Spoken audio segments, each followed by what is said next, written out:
Craig Dolwyn. I'm reporting on the British Open Series at Krakow. We've had a couple of days of really good flying, which have stretched everyone in this competition.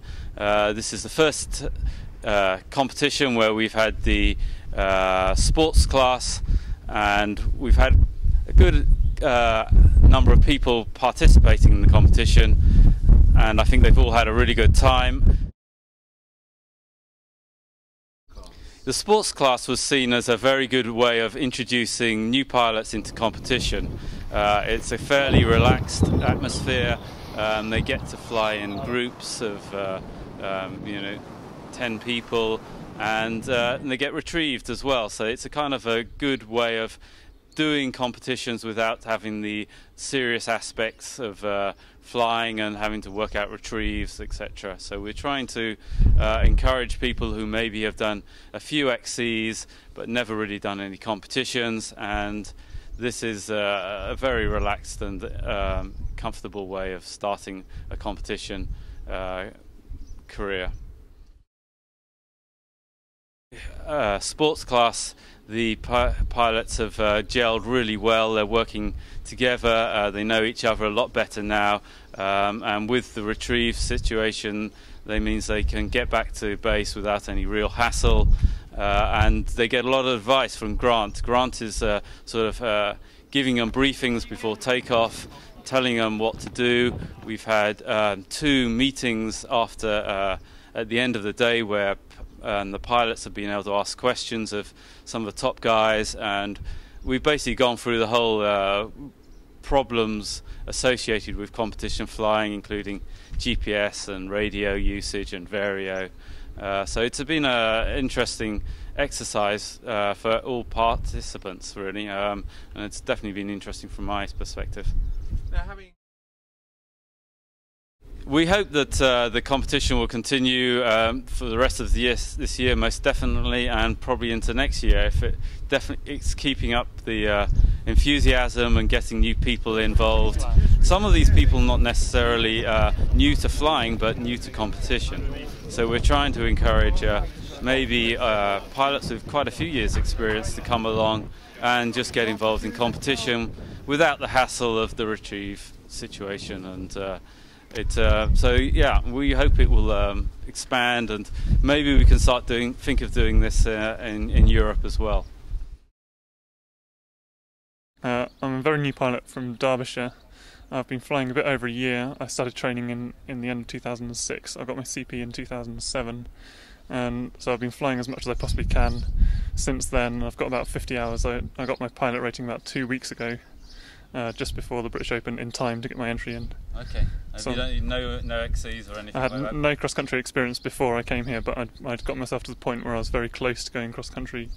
I'd been practicing thermaling quite a fair bit, and got myself into the position where I could leave the hill, but hadn't dared to just yet. Right. Okay. So what did you do in this competition that marks it as a? It's been great since I got here. I mean, the first day, Friday, was fairly nasty conditions. They couldn't really get a good task out, but I did manage to get up flying on Merthyr for the first time, a brand new site for me. I was pretty nervous about that, but actually getting into the air on a brand new site at the competition just settled me down an awful lot, and I felt much happier about the next day when the weather was much better and they set a good task, where people got up and you could see them climbing, and I took off. I got away for my first XC. I managed to do 27 kilometres or thereabouts. I missed out on goal, which is perhaps a bit of a... So did you manage to get out of the valleys behind Merthyr? I got all the way over it. I mean, my first climb took me up to cloud base, and from then on I never got below about 3,000. Well, apart from on the final ridge, I had to make a glide and find something behind a town. It just worked like all the theory says. There it was, and up I was at cloud base again, and I was out onto the flatlands, getting a bit excited about getting close to goal, and then the lack of anything to go for, I got excited and went on a glide, and down I went. But it was just magic to have done that and get on the ground for my first cross country. Yeah. So what sort of glider are you flying in the competition? I'm flying a Magic 3. Oh, so really? It's a very old glider, almost as old as me. That is old. But it's I love it to bits. Okay, it's that's perfect. good. Is it what size Magic? It's a 166. Okay, so And I weigh about 90. I weigh about 95 kilos though, so I need a big glider. Right. Okay. And you weren't phased by the valleys behind Merthyr? I was, but sort of being around the top guys, especially Grant's advice on the first day. Him looking after the sports class has been great. His advice of just getting high, staying high, don't leave lift for no reason at all. So yeah, quite useful. Yeah. Okay, good. It gave me the confidence. I mean, without his sort of attitude that this is the way to do it, and it's straightforward if you just remember this one thing. Okay. I probably wouldn't have had the courage to go for it. But about 100 hours, but I've recently, in the last year or so, lapsed somewhat, and so the sports class gave me an opportunity to come back into some flying, in a gentler way. Like instead of being thrown in with the top guys and feeling a bit intimidated, and also things like the retrieve are extremely useful because you feel like you're being supported as well as the general support. So instead of going into the heat of competition, I felt like I could bring myself back up to speed in a nicer environment, if you like, although it's generally nice anyway.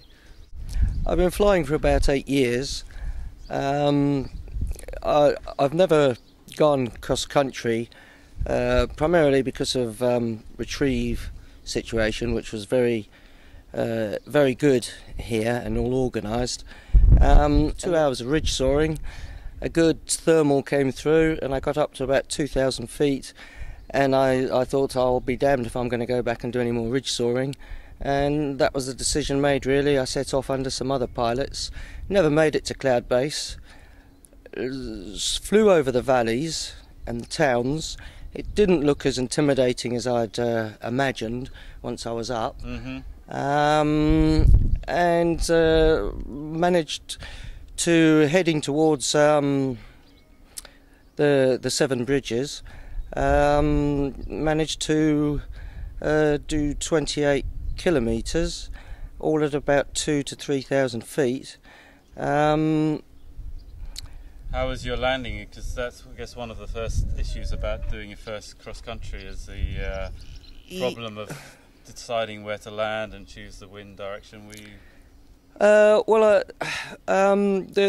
wind direction was pretty much towards the bridges from takeoff, which was very, very, very helpful.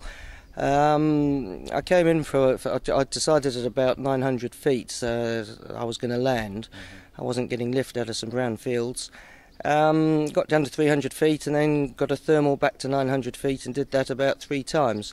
And eventually I came down quite quickly. It was right next to the M4, and I was thermaling over the M4 a bit. So when I did come down to land, I still hadn't, from that height and that much time, managed to work out whether which way the field was sloping. And came down. I landed okay in a big grassy field, as it happened, but I think it was more luck than judgment because it was sloping downhill and to one side, which I hadn't managed to work out from the air, but it's all part of the learning experience. We'll have a competition at the end of May at the over the bank holiday up in the Dales, and then there's the one later in the year as well. Yeah, I'm going to enter the one. I'd only entered this one to see how it went, and I'm keen to enter the one at the end of the month and see what happens. Up in the Dales. Well, look forward to seeing you then. In Yorkshire. Yeah. It can be done. I mean, it might be all tosh, but yeah, no. It would be interesting to